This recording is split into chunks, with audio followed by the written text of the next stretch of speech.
तो पिछले एपिसोड में आपने देखा कि प्रिया की शादी संपन्न हो गई है। उसकी शादी में थोड़ी गड़बड़ी तो हुई थी, लेकिन भाग्यश्री के माता पिता ने प्रिया के माता पिता को कुछ भी पता लगने ही नहीं दिया था और सारा छोटा मोटा मामला खुद ही संभाल लिया था।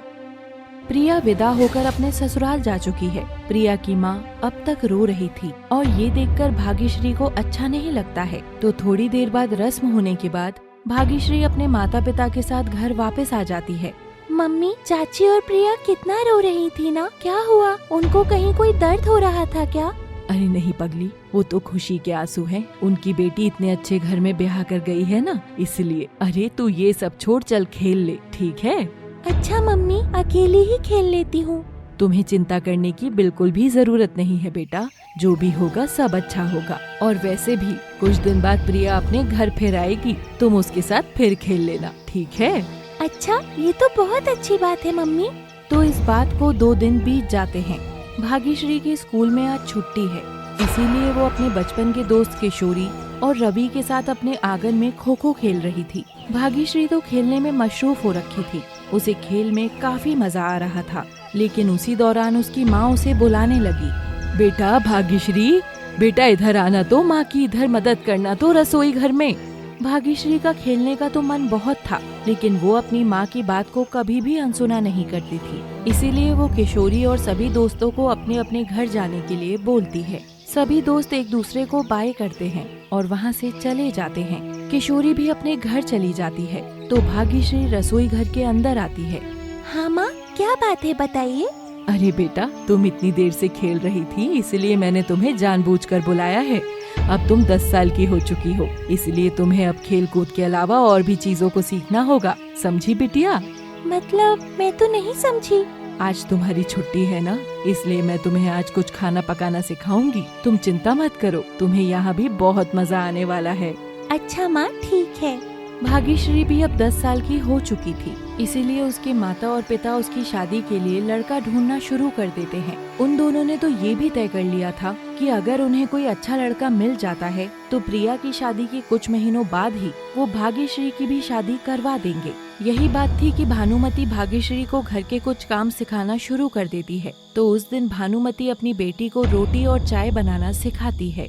बेचारी भाग्यश्री सब बातों से अनजान बड़ी मासूमियत से अपनी माँ की आज्ञा का पालन कर रही थी और रसोई का काम सीख रही थी। थोड़ी देर बाद भाग्यश्री के पिताजी घर आ जाते हैं और वो उस दिन बहुत खुश थे, क्योंकि उन्होंने एक नया स्कूटर खरीदा था। तो जैसे ही वो घर के बाहर अपना कदम रखते हैं, वो खुशी खुशी अपनी पत्नी को और अपनी बेटी को बुलाने लगते हैं। अरे ये तो बहुत अच्छी बात है, बधाई हो भाग्यश्री के पिताजी। हाँ, चलिए अच्छा हुआ, आखिर आपने एक स्कूटर ले ही लिया। हाँ भाग्यश्री की माँ, अपनी दुकान का काम करने के लिए मुझे कभी कभी दूर भी जाना पड़ता है, इसीलिए ये स्कूटर मेरे बहुत काम आएगा। हाँ पापा, मुझे भी दूर दूर घुमाना, इस पर बहुत मजा आएगा। भानुमति, जल्दी से खाना लगा दो, क्योंकि मुझे अभी नरसिंह देव साहब के यहाँ राशन लेकर जाना है। वो कल हमारी दुकान पर अनाज लेने के लिए आए थे, लेकिन अनाज थोड़ा कम पड़ गया था, इसीलिए मैं बचा हुआ अनाज उनके घर में देने जा रहा हूँ। तभी भाग्यश्री खुश होकर बोलती है, पिताजी, मैं भी आपके साथ जाना चाहती हूँ, मुझे भी अपने साथ ले चलिए ना प्लीज। मुझे देखना है स्कूटर में बैठकर कैसा लगता है, प्लीज पिताजी प्लीज। कमलेश खाना खा रहा होता है, वो कुछ नहीं बोलता। कुछ देर में खाना खा के उठता है और बाहर चला जाता है। अच्छा ठीक है बेटा, आ जाओ, अब चलो पीछे बैठ जाओ।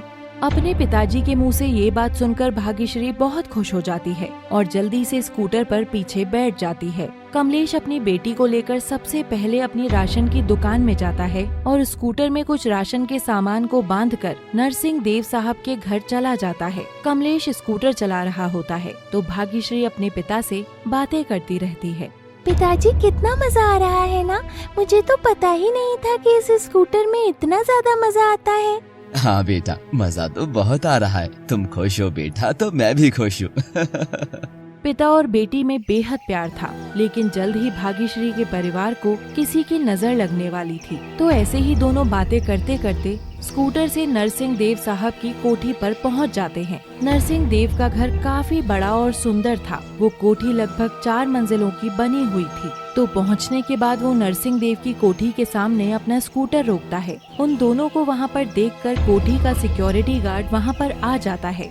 किससे मिलना है और आप लोग कौन हैं?